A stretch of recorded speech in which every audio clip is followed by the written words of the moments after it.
Dahil boring po, wala po tayong gagawin, subukan po natin i-makeover ang salas po na ito. Ang gagawin po natin, ipapalitan po natin ng kortina. Hindi ko alam kung anong makikita po natin sa mall mamaya. So, ayan. Subukan po natin gawing ibang style.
Okay guys, ito na po yung natapos nating salang makeover. So, napakasimple lang po yung pinalitan ko dito, itong cortina. Pero gusto ko po itong nakuha kong kulay ng cortina. Ito po, black po ito. Tapos yung nandito, gray. Sayang kasi wala po silang stock na na iba. Dalawa na lang po ang natitirang stock nilang itong black na to. Actually, ito napakamura to, 300 plus yata to. Tapos, itong isa is 700. So, napakamura to, kaya siguro naubusan. So, ganda-ganda sana to kung lahat to ay nabili ko. Kaso anyway, happy naman ako sa kulay na nai-partner ko. Yung mga ibang napili ko na magagandang design is 1,700. So, hindi ko kaya, masyadong mahal. So, naganap ako ng mura. Ito, kita ko itong napakamura na maganda. Tapos ito may nakita akong accent throw pillows. Ito po, ganda. So ginagay ko dito dalawa.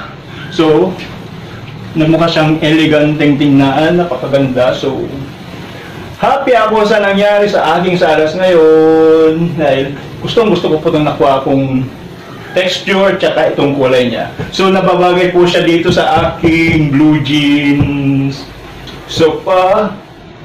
Tapos sa susunod balak ko pong lagyan ng 3D wallpaper po dito yung bricks. So i-vlog ko rin po kung matatapos po ang paggawa.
muli sa mga panonood ninyo sa aking makeover. Hindi naman makeover, nagpalit lang ako ng cortina. Pinalitan ko lang po yung design tsaka yung kulay. Okay, maraming salamat po muli sa panonood ng aking vlog. Bye-bye. See you again next time.